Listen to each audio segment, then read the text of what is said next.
श्री सूत जी ने कहा, जब सब हस्तिनापुरवासी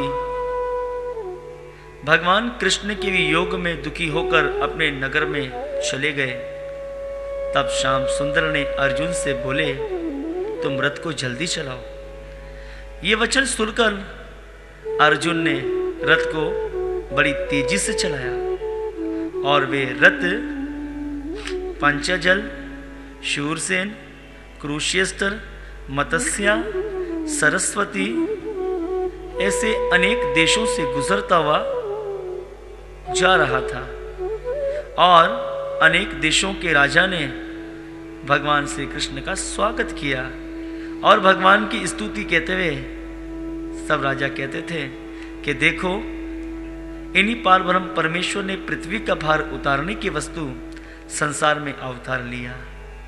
जिनका दर्शन ब्रह्मा वे महादेव आदि देवताओं को जल्दी ध्यान में नहीं मिलता, उनका दर्शन हम लोगों को बड़े भाग्य से प्राप्त हुआ और इन्होंने कौरव पांडवों से महाभारत कराकर पृथ्वी का भार उतारा।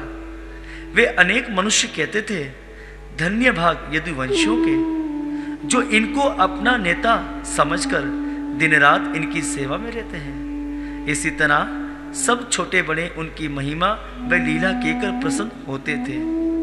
जब तीसरे दिन द्वारकापुरी के निकट भगवान कृष्ण पहुंचे, तब अपना पंचजय शंख बजाया। तब सब द्वारकावासी मुरली मनोहर के आने का हाल जानकर बहुत आनंदित हो गए।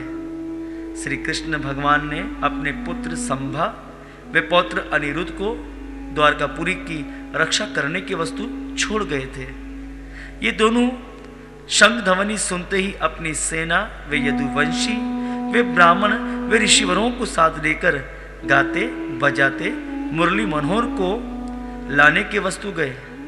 वे नगर में डिंडोरा पिटवा दिया गया कि सब गली सड़कें अपने अपने द्वार पर मंगल चरण करो। सो सब द्वारका वासियों ने नगर में चंदन आदि खुशबू लगा दी। वे अपने अपने द्वार पर स्त्रियां अच्छा अच्छा गहना कपड़ा पहनकर आरती लेकर वृंदावन बिहारी की पूजा करने की वस्तु खड़ी हो गई। वे अनेक स्त्रियां 16 श्रृंगार कर कर अपनी अपनी खिड़की पर बैठकर और कुछ लोग खड़े होकर बांके बिहारी की छवि देखने के वस्तु इसी इच्छा में लगे। जिस समय वे मोहन मूर्ति बड़ी तेजी से द्वारकापुरी में आई, उस समय सब छोटे बड़ों ने उनका दर्शन पाकर फूलों की वर्षा की। वे जिस तरह मुर्दे शरीर में प्राण आ जाए, इसी तरह सबों ने नया जन्म पाकर खुशियां मनाई और मुरली मनोहर ने मिलते समय बड़ों को दंडवत प्रणाम, बराबर वालों से गले मिलकर और छोटों को आशीर्वाद दिया। वे प्रजा लोग की भेंट हाथ से छूकर उनका सम्मान किया और अपने मंदिर में जाकर माता पिता के चरणों पर सिर रखकर उन्हें प्रणाम किया। वसुदेव व देवकी राजा उग्रसेन पांडवों की विजय होना सुनकर बहुत प्रसन्न हुए और सब द्वारका वासियों ने दीननाथ से कहा, ए भगवान, हम लोग तुम्हारे देखे बिना अंधे हो रहे थे।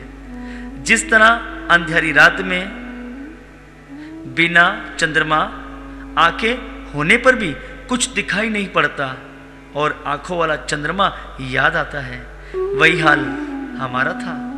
वे द्वारका वासियों की स्त्रियां श्याम सुंदर को देखकर इस तरह प्रसन्न हुई जिस तरह चकोर चंद्रमा को देखने से आनंदित होता है।